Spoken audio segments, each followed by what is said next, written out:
Vas-y.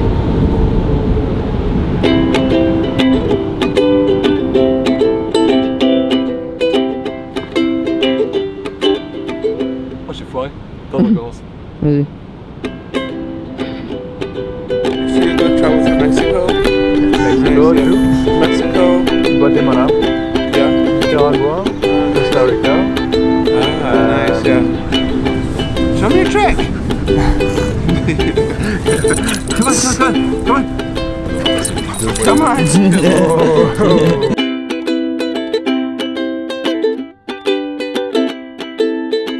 Si t'as une ville où tu dois te rendre sur la côte ouest américaine, c'est clairement San Francisco. Visiter San Francisco, c'est voyager dans plusieurs époques dans la même journée, mais aussi dans plusieurs continents. Passer quelques moments dans les 70s au quartier hippie qui a accueilli la Summer of Love en 1967, c'est l'événement qui a fait découvrir au public la culture hippie, et son héritage y est encore très fort.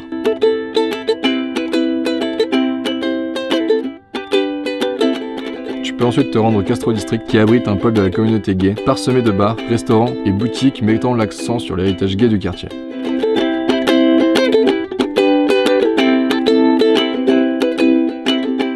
Rends-toi en Asie et passe par Chinatown. Sentir les odeurs d'Asie, le poisson et les légumes, regarder les joueurs de cartes, les musiciens et contempler l'architecture importée de Chine.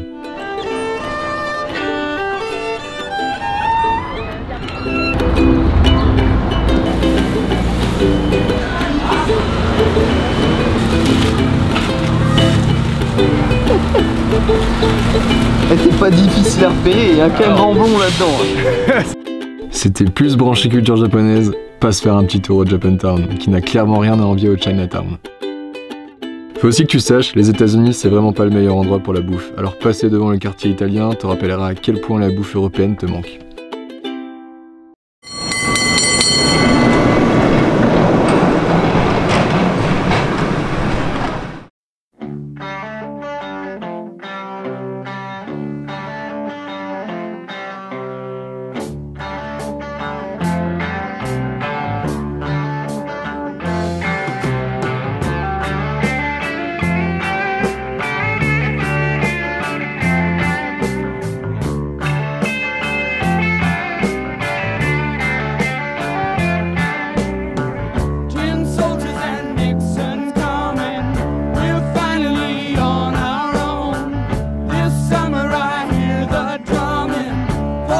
Sinon, il y a vraiment plein de choses à voir à San Francisco. Les fameuses Painting Ladies, sans doute les maisons les plus connues de San Francisco, elles font partie des plus vieilles de la ville. L'Embarcadero et Fisherman's Wharf sur le front de la mer où tu pourras déguster du crabe et des soupes de palourdes. Le magnifique palais des Beaux-Arts construit pour une exposition internationale en 1915, inspiré de l'architecture gréco-romaine et qui fait suite aux violents tremblements de terre et au grand incendie détruisant 80% de la ville et qui a eu lieu en 1906 à San Francisco.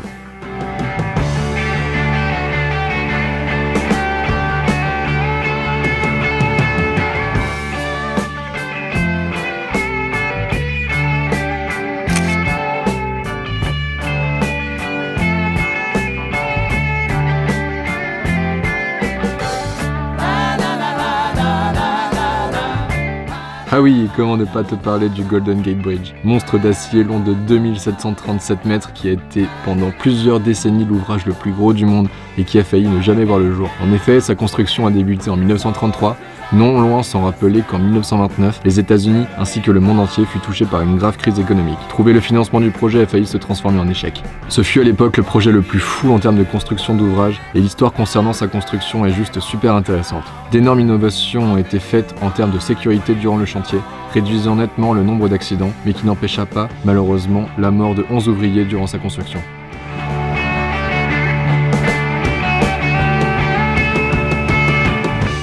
Visiter une grande ville tout en voyageant en van n'est pas chose aisée. Mais s'il y a bien une ville où c'était très simple pour nous de trouver un spot pour la nuit et de pouvoir garer Willy pendant la journée pour aller visiter la ville, c'était bien San Francisco. On a trouvé un spot gratuit et légal pour se caler la nuit, avec l'une des vues les plus incroyables de la ville. Un panorama complet de San Francisco, avec au premier plan le Golden Gate Bridge, et la fameuse île d'Alcatraz qui abritait la fameuse prison fédérale où Al Capone a purgé sa peine. Notre rythme était simple, faire 10 minutes de route le matin, traverser le Golden Gate, se garer à la marina et aller à pied dans le centre-ville. Rien de plus simple.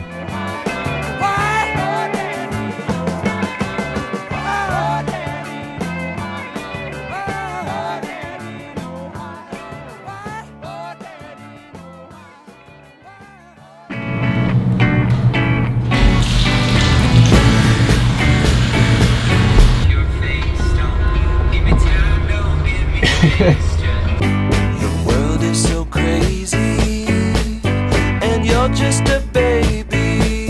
Après ces quelques jours passés à San Francisco, on a repris la direction de Los Angeles, la ville des anges soi-disant, puis San Diego pour continuer de longer la côte pacifique vers le sud et préparer notre arrivée au Mexique. Attends, bouge-toi. Attends. Attends. You get lots of problems, so who's gonna solve them? Don't ever get old. Sur la route, on a trouvé le paradis du surf, San Onofre, où on a posé l'ancre plusieurs jours, une plage en pleine nature avec une ambiance unique, où des centaines de surfeurs viennent taquiner les vagues proposées par l'océan. Certainement notre spot de surf préféré, respirant la bonne humeur, la wax et la cool attitude, avec son magnifique coucher de soleil en fin de session, le bonheur à l'état pur.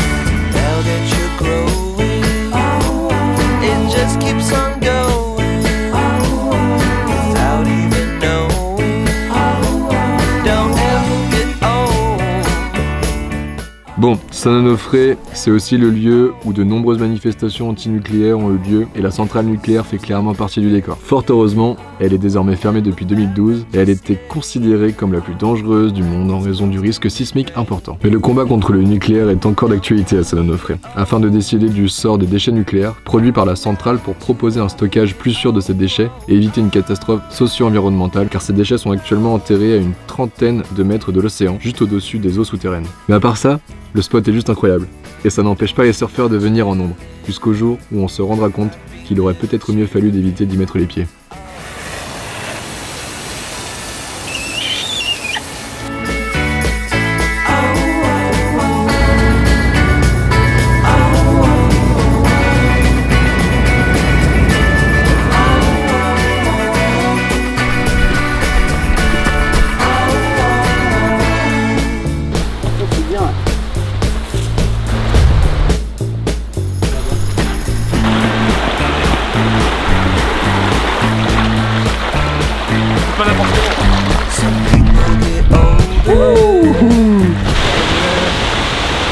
Quoi?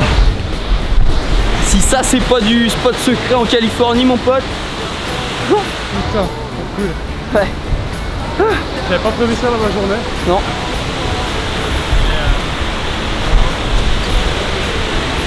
C'est beau. Ça le fait ou quoi?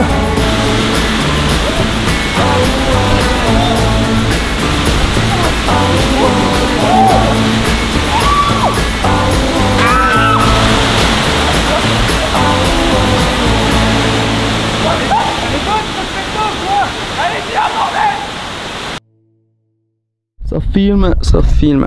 Ok, voilà, c'est la fin de cet épisode 12. J'espère qu'il vous a plu. Donc voilà, on a quelques petites news à vous annoncer. Là, on se trouve juste à côté de San Diego. Et voilà, donc normalement, demain ou dans 2 jours, on passe la frontière du Mexique, ça y est. Donc voilà, première news, on est au Mexique dans 2 jours. Donc on a vraiment hâte de changer de pays pour voir autre chose. Et puis même pour la bouffe, hein, parce que les tacos, on vous attend. Et on a une autre grosse nouvelle. Alors en fait, avec tous les frais pour la réparation de Willy, donc c'est-à-dire on a dû racheter un inverteur dernièrement, on a dû faire réparer les freins. Et encore, c'est pas vraiment fixé. Donc voilà, niveau argent, on n'est pas du tout large. Et on voulait faire passer Willy à la base dans un container pour passer du Panama à la Colombie, sauf que là ça va pas être possible. Donc voilà, en fait on va s'arrêter au Panama pour l'America Tour. C'est officiel, je le dis, mais on le prend pas mal du tout, hein. C'est pas grave en soi. On va partir moins longtemps. Au lieu de 10 mois, ça va être 6 mois et quelques. On se dit que bon, on va profiter à fond jusqu'au Panama. Il y a tellement de belles choses à voir et à la limite, on va plus pouvoir prendre notre temps. Donc c'est pas plus mal. Autre nouvelle avant de vous laisser, on est en train de regarder pour faire du bénévolat comme c'était prévu au Mexique ou au Costa Rica. Donc voilà, on va sûrement faire dans un des deux pays, voire les deux. Voilà, je vais vous laisser là. Abonnez-vous, partagez la vidéo. Suivez-nous sur les réseaux sociaux, Facebook, Instagram, voilà, pour voir nos petites photos et l'avancée de l'America Tour. Voilà, on se retrouve, je sais pas où sur la route, au Mexique, sûrement du coup. Et puis voilà, hein. Je pense que c'est bon là. Ouais, un petit panorama vite fait, c'est beau. Bon allez, je vous laisse, salut.